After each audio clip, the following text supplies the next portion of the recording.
Now it's time for today's perspective on the programme. And if you're a kid, you just can't miss the last marshmallow. Once you're a teenager, you just have to have the latest pair of trainers or sneakers.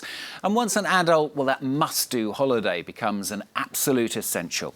It's true, no? Well, perhaps yes, but it doesn't have and perhaps shouldn't be that way. That according to Svend Brinkmann, the Danish psychologist who's author of The Joy of Missing Out, The Art of Self-Restraint in an Age of Excess. He joins us now on the programme. Thanks for being with us on the programme.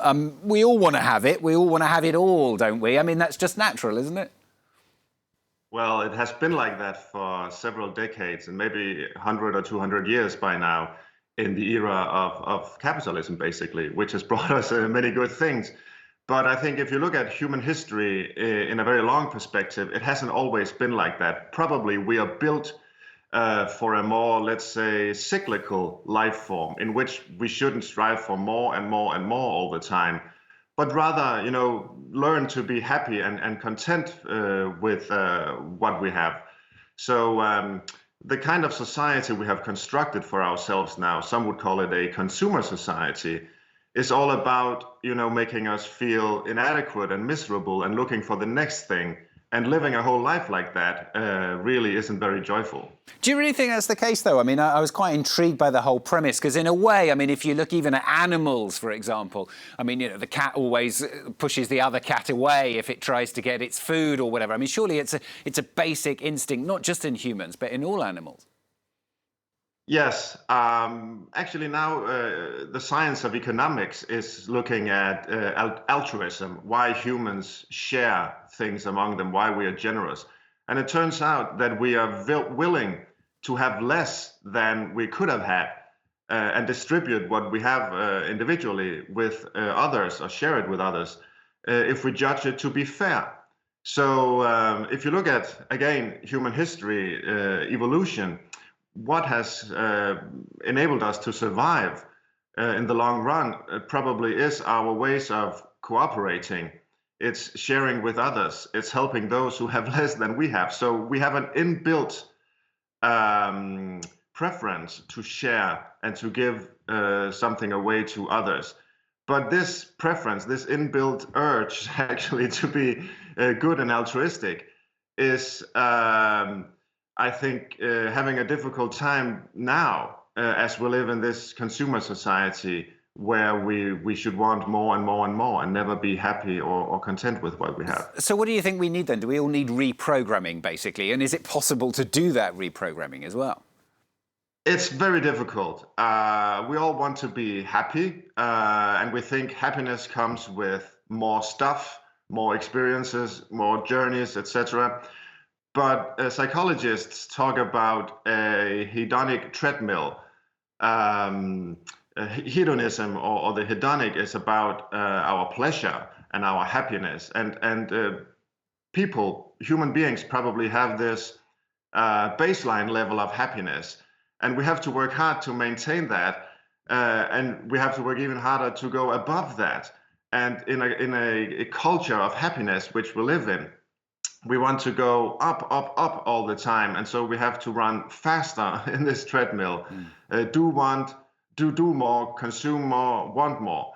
And I think the first step to actually understanding this problem is recognizing that it's there, that we're running in this hedonic treadmill, and then do our best to be content and happy with what we have. And presumably it's something as well that you were saying that we're conditioned to, if you like. It's not something that we're born with. It's something which has come to us because of the consumerist society we live in.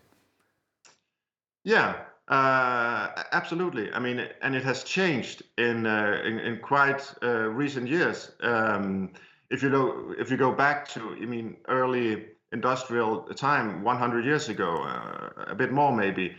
If you look at how the human being was described, if you look at the list of virtues that humans should possess around that time, it was all about moderation. It was all about, saving money until you could actually afford to buy something. It was the era of the bank account. But now we are in the era of the credit card. We are supposed to buy and consume before we can afford it. The old virtues of self-restraint and moderation, are no longer in vogue. It's no longer what we teach the young people to the same extent, at least. Now it's all about self-transgression, developing, being flexible, looking ahead, and consuming. So this has changed in a course of quite very few years, actually, or decades.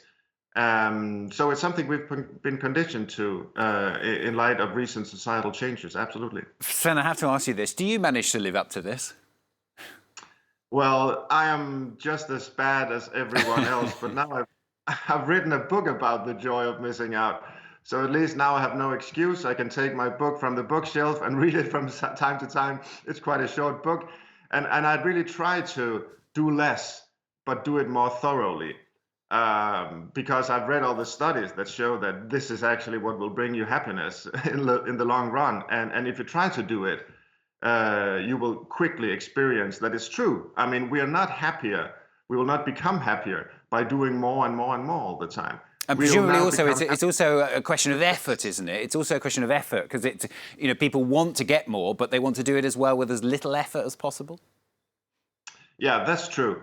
But actually, as little effort is not always the best thing, because we do find joy in effort, in practicing, in learning something, in depth learning. But the problem with this, consumer society, whatever we would like to call it, is that it encourages more superficial forms of learning and human development. So it's not the effort, exactly that's the problem. It's more the constant temptations to go away from what you're doing and pursue another direction. Svend Brinkmann, thanks very much for being with us on the programme today. That's Svend Brinkmann, Danish psychologist, author of The Joy of Missing Out, The Art of Self-Restraint in an Age of Excess. Thanks very much. There you go. You have been told it's the way forward, apparently. Thanks very much to Svend for joining us.